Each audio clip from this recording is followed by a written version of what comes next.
Bem-vindos ao Noncast, o podcast onde o mundo dos negócios internacionais ganha voz e contexto. Eu sou o João Pedro Roth. Eu sou o Vitor Moura. Diretamente da China, o Vitor com a gente. E hoje nós vamos mergulhar em mais um tema que conecta estratégia, cultura e expansão global. A gente vai conversar hoje sobre o mercado de café, que é um dos que está borbulhando atualmente, né? A nível mundial, e obviamente o Brasil tem se beneficiado bastante. E a gente vai entender o que está acontecendo nesse mercado, como que isso pode impactar as empresas brasileiras que estão pensando em expandir internacionalmente. De novo, não só as empresas do ramo do café, que a gente está trazendo um exemplo concreto, né, mas todo e qualquer negócio brasileiro que tem planos ou que já está aí no processo de expansão internacional, de olhar para essa nova ordem mundial, que não envolve mais apenas os mercados tradicionais que a gente considera aí quando vai expandir fora do Brasil, né?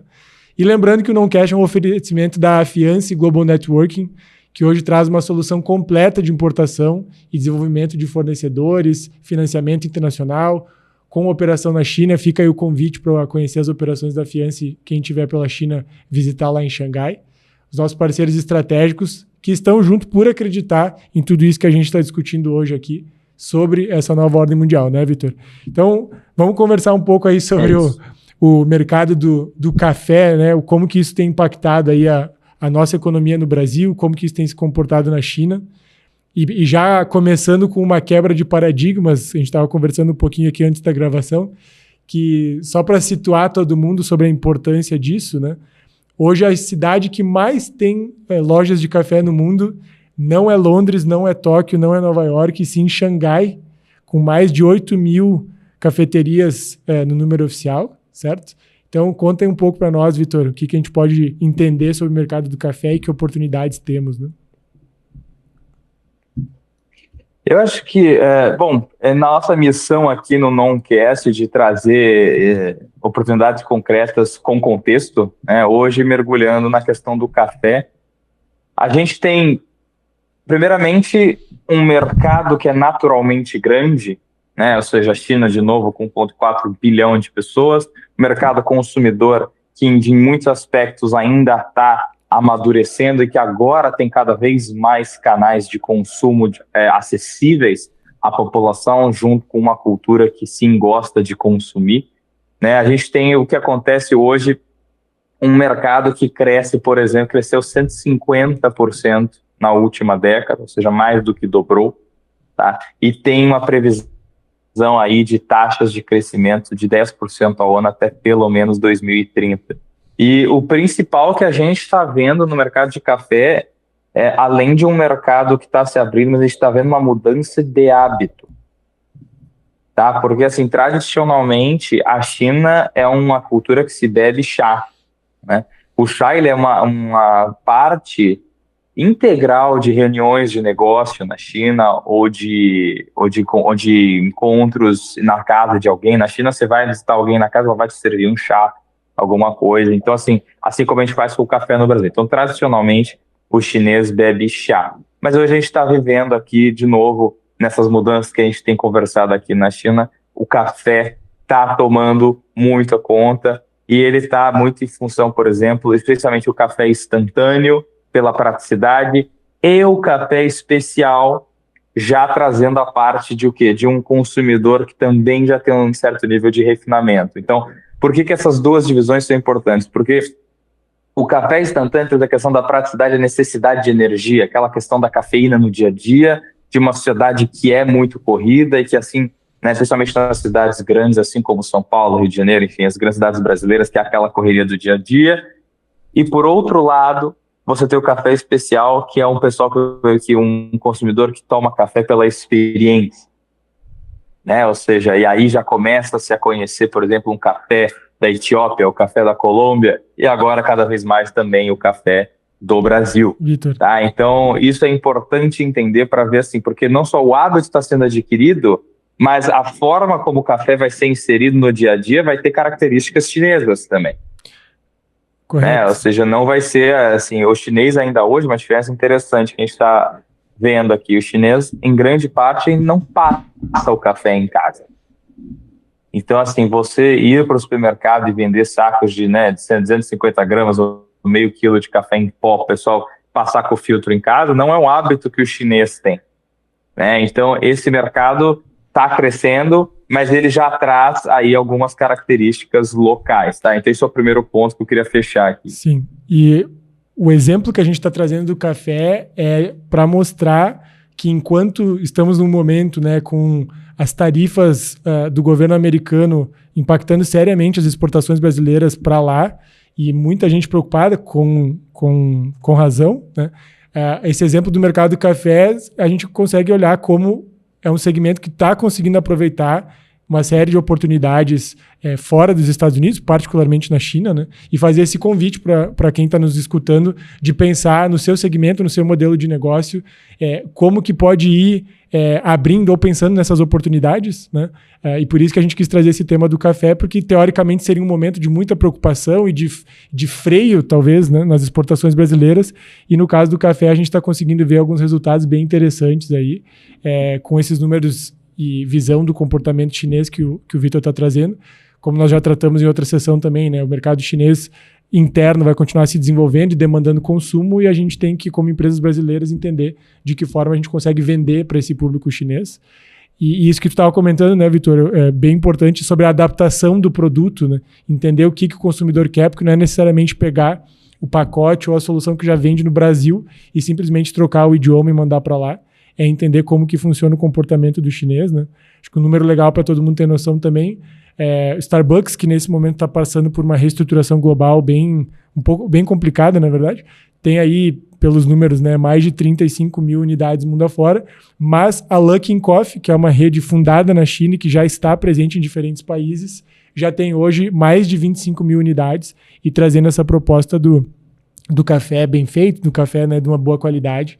Então, só queria trazer esse comentário, porque isso é bem importante para todo mundo estar sempre com esse mindset de enxergar as oportunidades, né, Vitor? E, acima de tudo, reforçar que justamente nesse momento de alta incerteza com a questão das políticas do governo dos Estados Unidos, e aí falando nós como Brasil, nós temos opções. Perfeito. Ou seja, se a gente conseguir olhar para fora do eixo que a gente tradicionalmente olhava, há opções para serem exploradas. Eu acho que o ponto central do episódio de hoje, falando do café na China, é isso. Assim, talvez não seja óbvio vender café para um país onde se toma chá, mas olha o mercado consumidor, olha a mudança de hábito de consumo que está acontecendo, olha todos os canais que já existem. Há opções. Nem sempre será a China, nem sempre será o café, mas há opções. E a nossa, de novo, reforçando a nossa missão aqui, ela é essa. Inclusive, você convidou o pessoal a fazer essa reflexão, né, sobre a indústria de cada um. Eu recomendo, convido a compartilharem com a gente isso, para a gente também, a gente pode usar isso, né, a gente trazer esses temas aqui também. Exato. E a gente quer, na verdade, abrir, né, servir de canal para trazer essas opções de acordo com as nossas capacidades aqui. Mas, e aí, sobre a Luckin Coffee especificamente, que é da cidade, que é o headquarters, né, a sede está em Xiamen, cidade que eu fui recentemente. A Luckin Coffee, ano passado, assinou um contrato de $500 milhão com o Brasil. Tá? Na ocasião, nosso vice-presidente Geraldo Alckmin estava aqui para assinar. Estive presente em um dos fóruns empresariais organizados aqui em Pequim. Então, assim, há uma aproximação muito forte nesse sentido, e o café também está tendo um componente político aí em cima, um componente político positivo nesse caso, assim, de um mercado cujo Brasil é o maior produtor do mundo já, e a China está aí para ser um dos maiores mercados consumidor aí nos próximos anos e décadas, mas sim, com certeza um dos que mais cresce. Isso já dá para dizer já, né? E o que tem de exigência hoje, Vitor, do importador chinês, né, quando a gente está falando do produto brasileiro, né? E, de novo, pensando em diferentes segmentos e aplicações, mas vamos usar esse exemplo, café. A gente está num momento favorável, né, o próprio esforço governamental apoiando, demanda interna chinesa crescendo, Brasil com um produto bom, mas ainda assim nem tudo são flores, né, e não é simples copiar e colar. Conta um pouco como que funciona hoje, por exemplo, as exigências. Você teve recentemente no Brasil com produtores de café, que inclusive já estão, né, com contratos fechados, negociados aí para fornecer para a China. Como é que está funcionando hoje essa questão de se preparar, de se adaptar e conseguir de fato vender para o chinês? Eu acho que a primeira coisa parte aí do produtor em si. A gente tem um processo de habilitação, tanto do Ministério da Agricultura, o MAPA aí no Brasil, quanto no GACC, o GAC, que seria a aduana chinesa, que é algo que é um processo que é inevitável e tem que ser percorrido. Então, o primeiro ponto de atenção tá para essa habilitação hoje, ela pode levar aí entre 2 até 5 ou 6 meses, tá? Assim, então, pode ser mais rápido ou pode ser mais demorado, mas de qualquer forma não acontece de um dia para o outro. Então, o primeiro ponto de atenção é assim, organizem a documentação, se informem sobre as exigências de cada uma das, tanto do MAPA quanto do GAC aqui na China, porque isso é o primeiro passo para tudo, tá? Sem isso, o produto não sai do Brasil. Falando sobre o comprador, primeira coisa do mercado que é interessante comentar é o seguinte, ainda é um mercado que tem, eu digo ainda porque a situação atual, é difícil dizer se isso vai aumentar ou diminuir, mas você ainda tem, por exemplo, a presença muito forte de estatais, como a COFCO chinesa. Tá? A COFCO, se não me engano, de todo o café que ela comercializa no mundo, entre 10% e 20% é café brasileiro já. O que, na verdade, não é muito, pensando que o Brasil é o maior produtor do mundo de café. Sim, tá? E você falou sobre COFCO... Então, inclusive na China fica aí uma certa pequena provocação. Países como a Etiópia e a Colômbia trabalham o marketing do país como marca muito melhor do que o Brasil. Tá? Há muitos chineses tomando café brasileiro todos os dias sem saber que ele é do Brasil. Tá? Perfeito. Inclusive, até agora elogiando também, é importante falar a parte boa, né? Assim, no contrato com a Luckin Coffee também constavam estabelecimentos de Brazil Centers, assim, né, para mostrar o café brasileiro e expor isso. Então, a Luckin também está fazendo esforços nesse sentido, mas o Brasil precisa trabalhar o Brasil como marca também, tá? Isso, assim, de novo, não é culpa de ninguém, mas a gente está vendo outros países que fizeram um trabalho mais eficiente nesse sentido. Você então, comentou sobre... Primeira coisa, a presença das grandes estatais, que na China isso sempre é algo a se prestar atenção. Você comentou sobre Colômbia, eu tive a oportunidade de morar lá, né, durante um ano e realmente, assim, o café colombiano ele tem a fama, né, mundial de ser de alta qualidade. Tem todo um contexto sobre a forma de cultivo, a forma de colheita, que é diferente da brasileira, que é mais mecanizada de maior escala, mas o Brasil hoje produz muitos bons cafés de altíssima qualidade, né? Mas realmente o esforço público, digamos, né, por construir a marca país conectada com este produto, acho que é uma coisa que o Brasil pode capitalizar bastante ainda. E a gente entende que existe um espaço interessante, mas de que maneira a gente consegue evoluir isso para algo, uma negociação direta e que não gere uma preocupação desnecessária, porque às vezes quando a gente fala assim, mas eu preciso verificar, né, se a questão do Ministério da Agricultura, no caso do café e tal, e é muito complexo. A gente vê hoje muito empresário ou empreendedor brasileiro que desiste de exportar ou desiste de fazer um processo de expansão internacional por achar que é muito caro, muito complexo, muito difícil e que tem muita demanda no mercado interno, né? Mas de que forma a gente consegue, Vitor, trabalhar, utilizar esses avanços que você comenta ali do próprio estímulo governamental, enfim, né? Como é que a gente consegue olhar para o mercado externo, particularmente China, como uma vantagem, como uma grande oportunidade, não como uma burocracia, né? Ou uma complexidade desnecessária que não faz sentido? Eu acho que, acima de tudo, a gente vai bater no que a gente comentou nisso, que é um pouco mudança de mentalidade. Abrir um mercado externo exige paciência, adaptação e também investimento, tanto de dinheiro, efetivamente, quanto de tempo, né? Porque é toda uma nova set de exigências que vão precisar ser atendidas. Agora, ignorar isso, até que foi o que você começou da minha experiência recente com os produtores aí no Brasil, inclusive um abraço pro pessoal lá, região de Serra Negra, Circuito das Águas, ali é um pessoal assim, que a gente vê um café muito de qualidade e ainda uma necessidade também de se trabalhar essa mentalidade de encarar o mercado externo como oportunidade. Agora, é evidente, abrir essa oportunidade exige esforço, né, no sentido de adaptação. E a gente entende que, lógico, para indústrias bem estabelecidas, essa mudança ela é dolorosa. E ela é mesmo. Ninguém está dizendo que não é. O que a gente quer sair aqui é convencer que vale a pena através do tamanho que a oportunidade representa.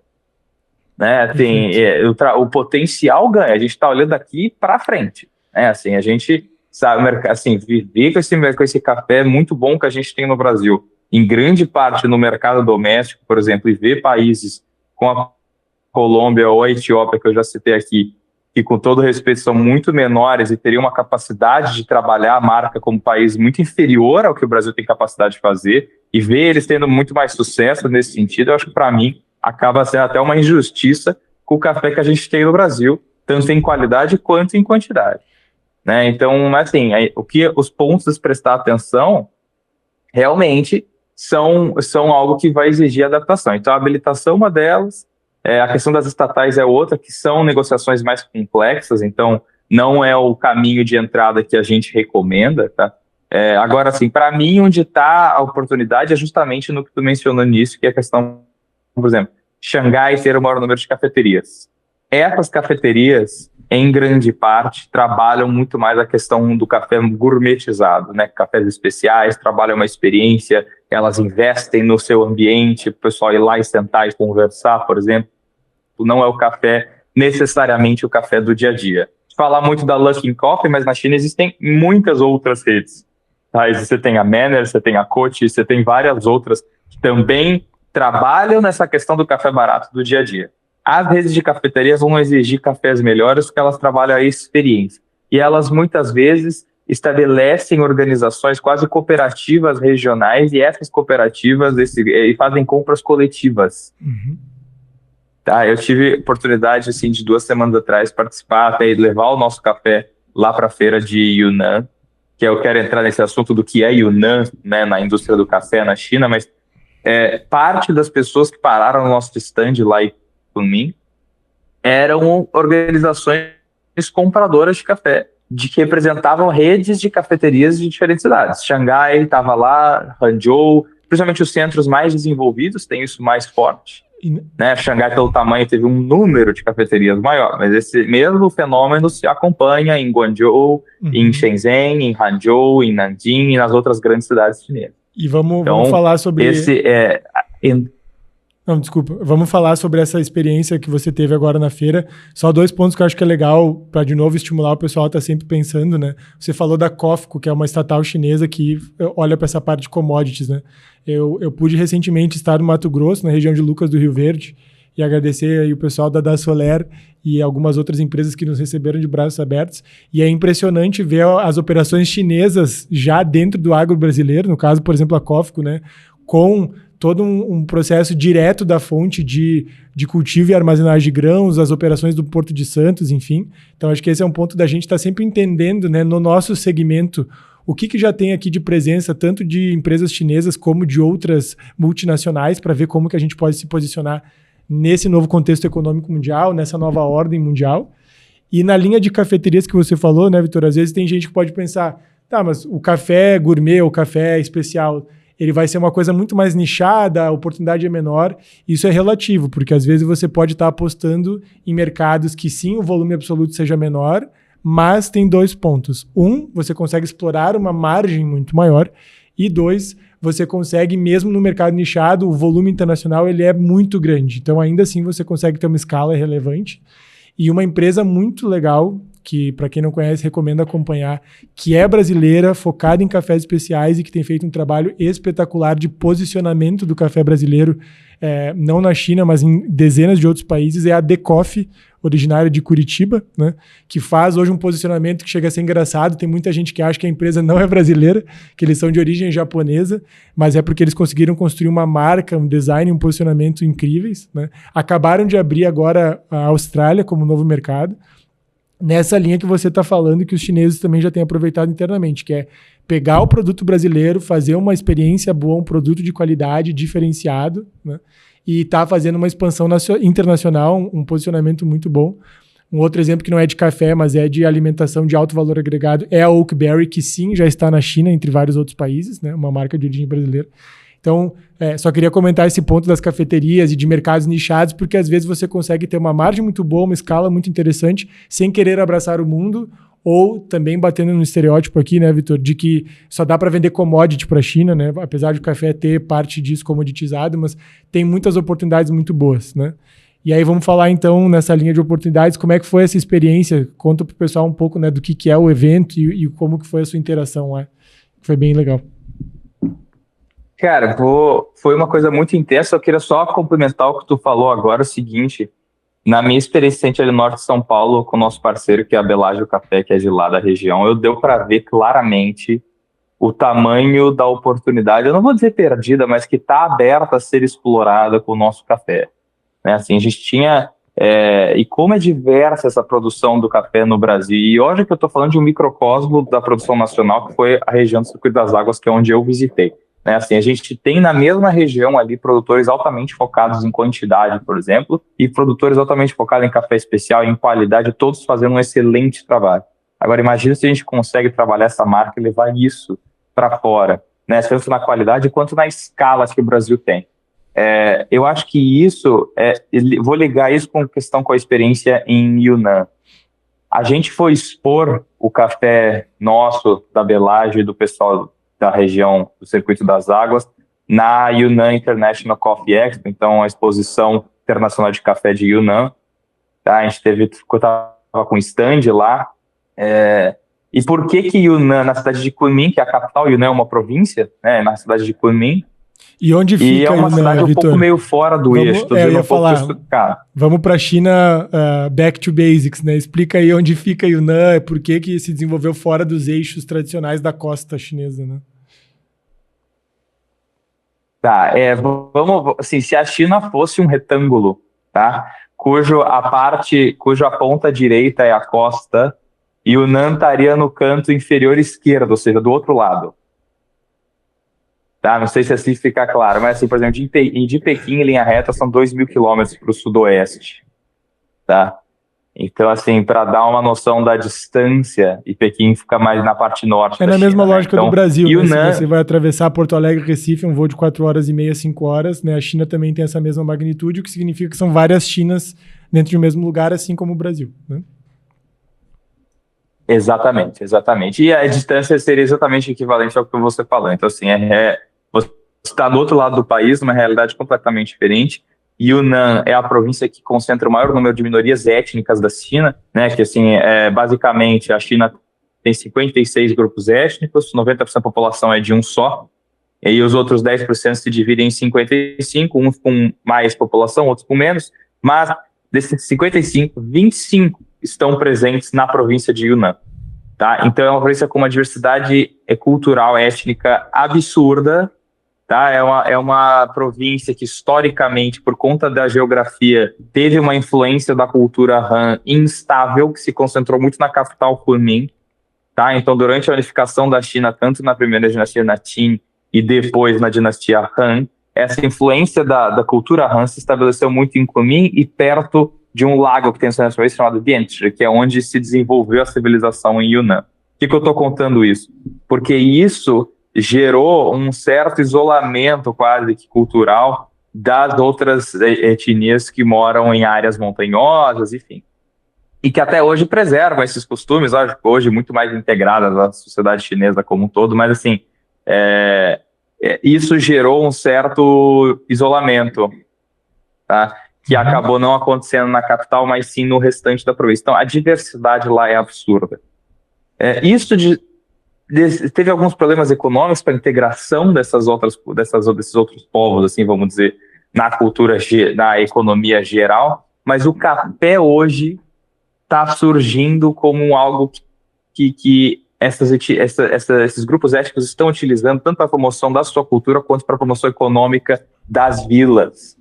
Tá? Eles estão aprendendo a fazer café, a plantar café, já com algum sucesso. Então, assim, alguns números, né? A gente já tem 98% da produção de café dentro da China vem de Yunnan, da província, ou seja, quase tudo. Tá? Sendo que 50% vem de uma cidade só chamada Pu'er, na região sul da província, ali quase fronteira com o Myanmar. Tá? Então, isso é um dado muito relevante. E qual que é a parte que mais interessa aqui? A China hoje tem uma demanda de 5,6 milhões de sacas por ano, mais ou menos. Tá? A produção nacional vai a quase 2 milhões. Então ainda tem um déficit tá? De mais de 3 milhões de sacas. Entretanto, a China importa muito mais do que esse déficit. Por quê? Porque a produção de Yunnan, 30% já é de cafés especiais, que já são exportados até onde os números que eu achei, para 29 países. Então, para eles compensou mais entrar direto na questão da qualidade.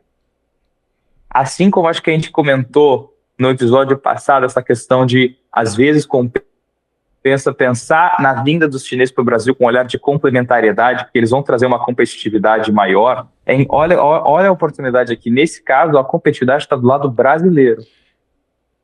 O Brasil tem uma competitividade que a China em café não vai chegar, e a solução dos produtores locais foi: eles vão focar em qualidade e já abrir mercados externos que eles estão encontrando, e 2, para solucionar o mercado interno, muitos dos importadores de café na China são produtores também. Interessante.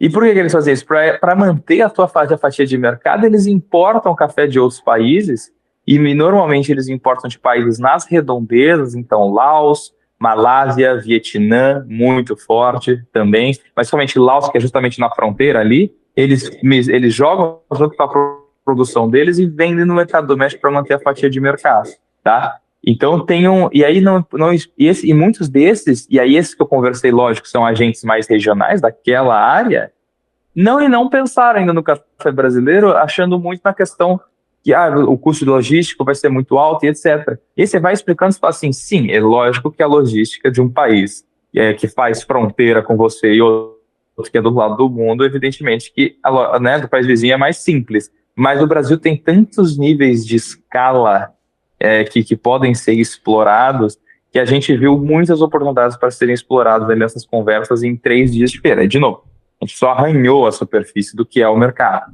E aí, invertendo um pouco a mesa, Vitor, porque a gente está vendo então, né, o resumo disso tudo temos uma ótima oportunidade de posicionar o Brasil como um produtor de café de qualidade, tem muito produtor pequeno, inclusive, que pode exportar e vender isso não só para a China, mas para diferentes mercados do Sudeste Asiático, e como você falou, consomem chá, mas começa a ter uma cultura de café de alta qualidade, né?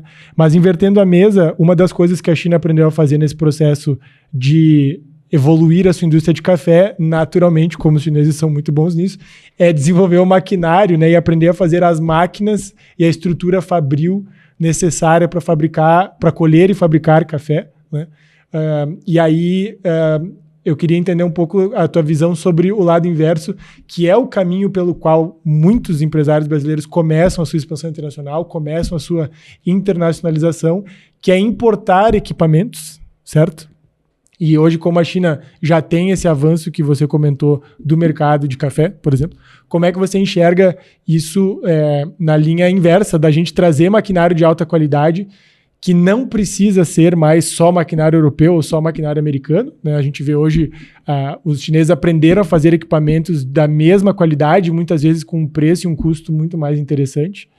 E aí, eu te faço essa pergunta já fazendo um gancho com os nossos parceiros aqui da Fiance, né, que há mais de 10 anos opera na China e está aqui exatamente porque acredita nesse projeto. Então, a Fiance hoje você consegue fazer o processo de cabo a rabo de importação com eles, né, desde encontrar o fornecedor na China, entender a parte logística de custos, validação de produto, importar para o Brasil, fazer a aduana e trazer para sua porta, diferente da maioria das soluções de comércio exterior que fazem só partes do processo. A Fiance consegue fazer tudo isso de cabo a rabo. Quem for para a China está super convidado para visitar as operações da Fiance em Xangai. É muito legal ver uma empresa brasileira, 100% brasileira, hoje presente, né, num dos principais mercados do mundo. Tem uma série de empresas do Brasil que já operam em parceria com a Fiance lá na China, né? E como eles acompanham todo esse processo, eles têm tido várias experiências com empresas brasileiras que fazem isso que a gente está falando de importar maquinário, de desenvolver maquinário competitivo no Brasil em parceria com empresas chinesas, né? Então, eu queria que pudesse comentar um pouco, Vitor, como é que a gente pode, né, talvez nesse lado mais da importação, no primeiro momento, para depois também olhar para fora e exportar para a China, mas esse mundo do café, o que você enxerga de oportunidades, assim? Eu acho que vai ser um exemplo clássico do potencial que vai ter uma agenda de complementariedade entre Brasil e China. A China vai trazer tanto a capacidade que eles têm de desenvolver novas soluções para problemas concretos, né? Então, assim, na China, a minha experiência, assim, o industrial chinês, ele dificilmente vai trabalhar com conceitos, ele trabalha com problemas reais, né? Assim, eu preciso resolver isso, e aí vem soluções em cima disso. O conceito vem depois, né?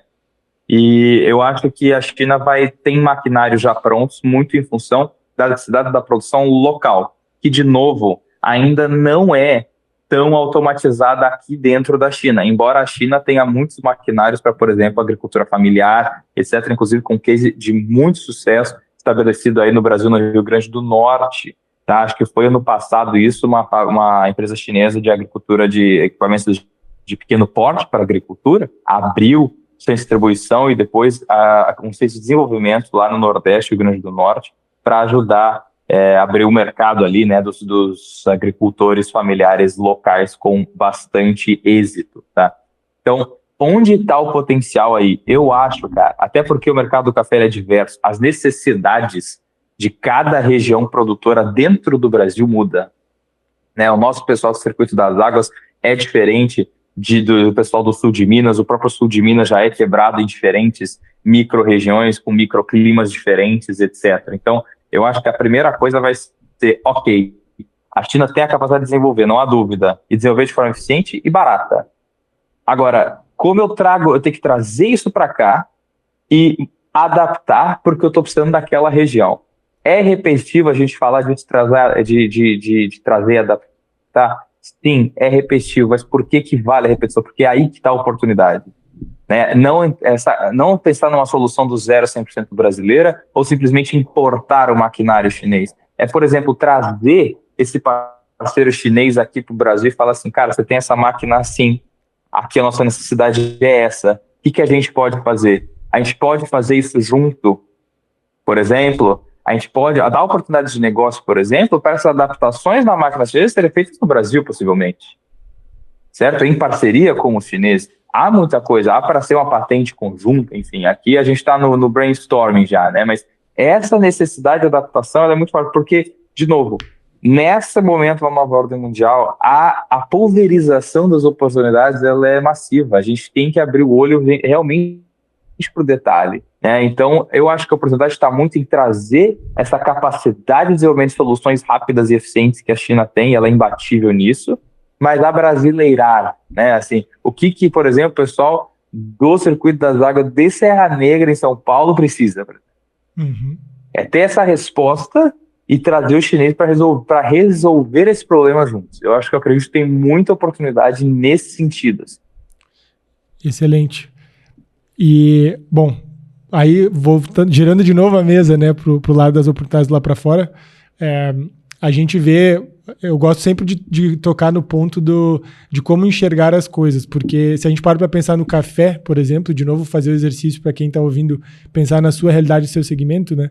Se eu vou ter uma crença limitante, eu vou pensar, não faz sentido eu olhar o café, por exemplo, do Brasil para a China, mesmo de maior valor agregado, nós estamos falando de commodity, porque o Vietnã está ali do lado, produzindo um monte, né? Mais barato e tal, ou Colômbia, Etiópia, como a gente já falou, mas sim, sempre existe oportunidade para o produto que é bom, para aquilo que interessa, desde que seja bem oferecido, bem negociado, bem entregue, né? Então, se puder comentar um pouquinho, Vitor, de maneira prática, assim, com esses exemplos que você tem vivenciado, esse pessoal de Serra Negra foi um caso, a feira ali de Yunnan também outro, o que a gente pode levar daqui hoje do ponto de vista de, eu vou sair daqui, como é que eu posso analisar a oportunidade para o meu segmento, como é que eu posso usar esse exemplo do café para eu conseguir começar a construir uma estratégia internacional que ela pode estar voltada para a importação ou desenvolvimento de insumos e maquinário, né, que a própria FIANSE ajuda nisso, mas se eu quiser começar a olhar para novos mercados, vender, para não depender só do Brasil, para faturar em dólar, para criar uma marca que seja reconhecida internacionalmente, o que a gente pode fazer nesse sentido? Bom, aí é lógico, inevitável tentar entender o consumidor chinês, né? Isso é essencial porque, de novo, como a gente bate nessa tecla, tem suas preferências, tem um gosto muito particular. Eu vou dar um exemplo que eu vivi na feira, tá? Teve uma hora lá que veio uma menina que trabalha com chá de flor aqui na China, que são flores usadas em chás, né? Além de ervas, existe chá de flor aqui que é muito popular. E a gente estava conversando e etc, e ela começou a ter brainstorm sobre possivelmente chás, uma fusão do chá de flor com o sabor do café, que ela acha que teria um apelo na região dela. Ela é da província de Yunnan, mas não da cidade de Kunming, de outra cidade, mas que lá a questão, o café estava chegando, mas o pessoal tomava muito chá de flor, porque tinha muito acesso a isso lá, era um costume local, e ela começou a ter ideias de cafés com sabores e etc. Eu acho que, se a ideia dela especificamente dará certo ou não, estamos explorando agora nos próximos capítulos, mas assim, não é o ponto. O ponto é assim, olha como às vezes até a gente tem que pensar um pouco fora da caixa. Eu não pensei em ligar o café com chá de flor, né? E eu acho que eu posso arriscar que nenhum brasileiro pensaria nisso. Mas ela pensou. E eu acho que esse contato, ele é essencial. Eu acho que você quer abrir o mercado, venha, traga o que você tem, mas aí a cabeça que a gente está falando agora do fabricante de maquinário chinês. Traga o que você tem, mas esteja pronto para mudar. Saiba que ele vai mudar, na verdade, queira mudar. Né? Assim, eu acho até que isso é o ponto central. Então, por exemplo, alguns dados aqui do consumidor chinês. Primeiro, o café instantâneo ainda domina. Tá? Ele tem em torno de mais de 60% do mercado. Então, a questão da praticidade ainda muito forte. Aqui na feira, a gente viu, a gente até tem material visual disso, tem uma coisa que está bem forte aqui na China, que são cápsulas, como se fossem essas cápsulas de café que a gente usa nas máquinas de café instantâneo aí no Brasil, né? Fazer café expresso, por exemplo, só que em vez de você botar na máquina, ele é o café solúvel. Tá? É uma cápsula descartável de plástico, por exemplo, selada a vácuo, então você abre, já despeja na água quente, mexe e pum, e é um café de mais... E aí é um café de qualidade. Veio um pouco no que os cafés em cápsula no Brasil fazem também. Aí tem vários níveis de intensidade, tem diferentes né? Assim, tem toda uma diversidade. E aí o que a pessoa faz? O pessoal bota na bolsa, bota na mochila e vai trabalhar. Legal. Tá? Então o café pingado portátil também, com filtro de papel que você abre e filtra direto na tua caneca, é outro que tem bastante espaço aqui, embora esteja um pouco maior. Tá? E, de novo, o chinês não tem aquela coisa ritualística que o brasileiro tem de passar o café, tá? Então eu acho que o café na cápsula só solúvel, ele tem mais apelo. Mas, de novo, então isso do lado do café comercial, do café, pensando em praticidade. Pensando no café especial, a gente tem um consumidor chinês que vem do gosto do chá, que é um gosto, que é um sabor muito mais sutil, né, do que o café. E que, aliás, gosta tanto do chá, então, assim, que chega, inclusive, a cozinhar o ovo no chá, né? Para quem já foi para a China, é sempre uma das coisas que chama a atenção no café da manhã do hotel. O pessoal olha aquele ovo preto, meio estranho, acho que é ovo podre. Não, é porque eles têm o costume de cozinhar o ovo no chá, né? Então é interessante a gente ver que mesmo com tanto apreço pelo chá, como você falou, tem uma demanda crescente pelo café, né? Não, e essa, vamos dizer, entre aspas, a herança do chá vai se transmitir na preferência do café. Né? Então, assim, você vai ter, por exemplo, assim, a gente está enxergando, o pessoal que a gente conversa, um café mais leve, um café menos ácido, possivelmente aí com notas de chocolate, né? Assim, uma torra média, são algumas características que a gente está vendo, não um café muito menos intenso do que a gente vê no Brasil. Chinês, quando vai pedir um café, ele já não pensa em colocar açúcar ou adoçante também, por exemplo. Né, assim, e muitas vezes ele mistura o café. Então, por exemplo, o americano, que é o expresso com água quente, por exemplo, é muito popular, ou o latte, que com certeza é o que mais sai nas cafeterias. Né? Então, assim, ou seja, por que isso é importante? Porque é o café misturado com alguma coisa que naturalmente suaviza, né, o sabor original do café. E que então, não é necessariamente doce, né? Dificilmente vão ter apelo. Porque nós, como brasileiros, temos um paladar mais acentuado tanto pro doce como pro salgado, né? Eu lembro que a gente conviveu com alguns amigos que vieram morar no Brasil, por exemplo, de Colômbia e México, eles ficavam apavorados com o quão doces são as nossas sobremesas, né? E bastante sal na comida. E na China também, né? Tem mais um costume de usar pimenta e outros temperos que não o sal. E particularmente os doces, né? Você pega as sobremesas, elas não são, no geral, muito doces. A China não tem tanto hábito do chocolate, que eu entendo que é um mercado em crescimento aí, mas que ainda está mais inicial, né? Então essa atenção da adaptação do produto, de novo, como você falou antes, né? Não adianta trazer no café um pacote de 250 gramas, tá? A forma de consumir é diferente, entender o cliente. como se fosse no Brasil. Acho que tem muito empresário também que às vezes complica desnecessariamente o mercado internacional, sendo que a gente está basicamente replicando a lógica do que se eu estivesse validando o meu produto, a minha solução, para uma região específica do Brasil ou para um público específico no Brasil, né? O processo do clássico product market fit, né? De encaixar o produto no mercado, é o mesmo, né? E quando a gente está falando de China, a lógica também ela é bem similar. E para a gente se encaminhar aqui para o fechamento, Vitor, eu queria que tu trouxesse aqui o que são os principais takeaways, lições assim, dessa visão toda dessas oportunidades do café, do mercado do café, o que a gente pode pensar como empreendedor brasileiro, né? Olhando mais para a China, mas enfim, para o âmbito global assim, de mercados, ainda mais nesse momento em que tem muita preocupação com o tarifaço americano, com essa desaceleração, né, das exportações brasileiras para os Estados Unidos particularmente. O que você deixa de mensagem? Porque acho que tem bastante coisa boa para a gente olhar, né?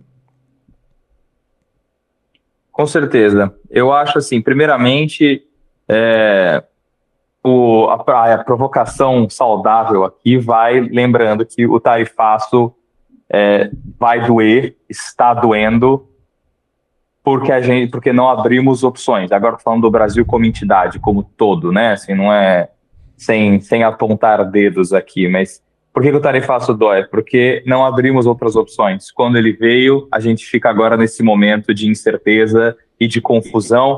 Se a gente fala da estratégia que a China adotou, a China, por estar sendo antagonizada pelo antigo centro, né, do sistema econômico global, Estados Unidos e até certo grau a União Europeia, há muito mais tempo, né, as políticas contra a China vêm há mais de uma década atrás, tanto que a China lança a nova Rota da Seda em 2013, que a gente comentou esse episódio passado, ela foi criando opções. Então, a primeira provocação é assim, precisamos criar opções. O Brasil também. Não dá para se apoiar demais em ninguém, né? E, historicamente, o Brasil acaba se apoiando muito nos antigos mercados óbvios, né? E o mundo mudou, então precisamos sair disso. No coletivo, saindo do político, indo para o business, no âmbito coletivo, o Brasil precisa trabalhar essa marca. E isso, inevitavelmente, passa por um esforço de Brasil, né, e aí também diplomático aqui do governo brasileiro, que aqui nos contatos com o corpo diplomático brasileiro tem feito, sim, atividades nesse sentido, tá? Tanto que a Luckin Coffee assinou um contrato no âmbito político ali com o Brasil, né, no café. Mas eu acho que também vai acabar caindo em cada agente individual, empresários individuais desse ramo aqui na China que também podem trabalhar a marca Brasil, né? Até justamente para reforçar o seu café, mas que com o tempo a marca Brasil seja reforçada na cabeça do consumidor chinês. E trazendo para o individual, talvez seja o maior desafio, é vir para um mercado novo com a página em branco. Assim, eu vou abrir a China, então eu simplesmente vou trazer o que eu já tenho, sem dizer que se eu tenho ele está certo, está errado, se ele é bom ou se ele é ruim. Eu vou trazer o que eu tenho e vejo o que me dizem. E aí a gente vai sondando. Vou misturar com a flor. Não, esse aqui está ácido demais. Não, esse aqui... E vamos tentando achar soluções. Eu acho que trazer noções anteriores para um mercado tão diferente quanto a China, eles vai dar errado. A gente sabe que a gente não gosta de máximas aqui, porque a gente sabe que tudo é um jogo aberto, mas se tem uma coisa que dá para cravar que a chance de dar errado é altíssima, é simplesmente replicar o que é feito no Brasil e trazer para fora, né? Isso tende a não funcionar, me arriscaria dizer que não vai funcionar, mas a mentalidade que é a maior barreira. Vim para cá como quem está explorando algo realmente do zero. Né? E testar e estar de peito aberto para experimentar, né? Acho que também um caminho que tem muita gente que às vezes fica receoso pelo investimento, mas que eu sempre indico, porque no pior cenário a empresa vai aprender um monte, vai entender um outro cliente, vai pensar em soluções ou vai descobrir novos desafios ou problemas que podem se tornar uma vantagem competitiva se ela sabe solucionar, que é a participação em eventos, e não precisa necessariamente ser na China, né? Porque, por exemplo, essa semana está acontecendo na Alemanha a Anuga, que é uma das principais feiras de alimentos do mundo, obviamente, né, com bastante presença chinesa também, mas o simples fato de estar no principal ou num dos principais eventos do seu segmento, falando com potenciais parceiros, fornecedores e clientes de diversas partes do mundo, é o que vai te permitir ter uma noção, um feeling, um entendimento do mercado que não tem pesquisa no Google, né, ou conversas remotas que vão substituir. Então, essa importância de conhecer o mercado acho que é fundamental. E nesse caso da China, né, Vitor, como sim tem o desafio logístico de 2 dias para ir, 2 dias para voltar, a gente recomenda que quem vá consiga se organizar para ficar um pouco mais de tempo lá. E nós organizamos também, né, missões de negócio para a China. Mas às vezes esses eventos no Ocidente mesmo já te permitem ter contato com players chineses, players de outros países da Ásia. O próprio Oriente Médio, né, tem tido um crescimento econômico absurdo e demandando cada vez mais produtos brasileiros e parcerias com empresas brasileiras. Então, acho que essa visão assim de testar, de estar aberto, de querer arriscar minimamente, né, Vitor, é o que muitas vezes é o início de uma nova avenida de crescimento, de uma nova fonte de receita para a empresa. A gente tem que saber se tirar dessa zona de conforto e a China nos oferece isso muito bem e os eventos internacionais oferecem isso de uma maneira muito, muito boa, muito contundente, né? E é isso, pessoal. Então, finalizando esse episódio aqui sobre o mercado do café, esse cara que está aqui com a gente diretamente da China, ele sabe o que ele fala, né? Porque está lá há mais de 10 anos, é chamado para participar das missões de governo do Brasil, está super envolvido com a realidade de BRICS, que eu acho que é importante a gente, como empresário, ter essa visibilidade também de que não é uma questão partidária, política, é uma questão econômica, né? A nova ordem mundial, ela envolve uma série de novos países, novos mercados, tendo cada vez mais relevância. Então, muitas vezes, a oportunidade para você crescer, seja para importar insumos, ou seja para vender produtos, é na África, na Ásia, na Oceania, no leste europeu, na própria América Latina, obviamente. Então, não necessariamente, né, os mercados mais tradicionais são a única solução. Então, é sempre importante a gente ter essa clareza, certo? Então, acho que é isso, né, Vitor? Esse foi um ótimo episódio aí do Noncast para a gente falar sobre essa nova ordem mundial. Se você gostou, segue a gente, divulga, compartilha com quem já trabalha ou quer começar a trabalhar negócios internacionais na sua empresa. E estamos preparando aí uma pauta muito boa de conteúdos seguintes, aproveitando a presença e o conhecimento do Vitor lá na China, para nos trazer essa visão de mundo que é muito diferente da nossa, né, Vitor? Então, se quiser deixar uma mensagem aí para a turma, mas acho que essa era a ideia hoje, né? Eu acho que é isso. Lembra, é um momento de mudança, é um momento de incerteza, mas também é um momento de abrir a cabeça e enxergar o não óbvio e se adaptar e ficar mais acostumado com essa incerteza, né? Assim, o brasileiro também é um povo muito capaz de se adaptar, no geral. O empresário brasileiro, então, que lida com a confusão interna que é o nosso país, ele está muito acostumado a se adaptar. Então, a gente pode aplicar essa habilidade que a gente já tem para entrar nos mercados externos. A gente fala muito de China aqui, porque, claro, é minha experiência pessoal e é o maior mercado que a gente tem aí no mundo disponível, pensando nas opções, né? Mas sim, é exatamente o que você falou. De repente, a gente tem outros mercados consumidores, Sudeste Asiático, na África, crescendo horrores. Você pode ir nessa feira na Alemanha e achar um comprador que vem de Dubai, por exemplo, e abrir o mercado do Oriente Médio, e isso também é válido, e a gente está aqui justamente para promover esse mindset, essa cabeça, né? Então, falamos de China, mas é isso. Vamos nos abrir, porque temos opções. Excelente. Até porque, né, o Brasil só tem 2% do mercado mundial, então tem 98% lá fora e a gente tem que aproveitar tudo isso. Beleza, gente? Um prazer. Nos vemos na próxima.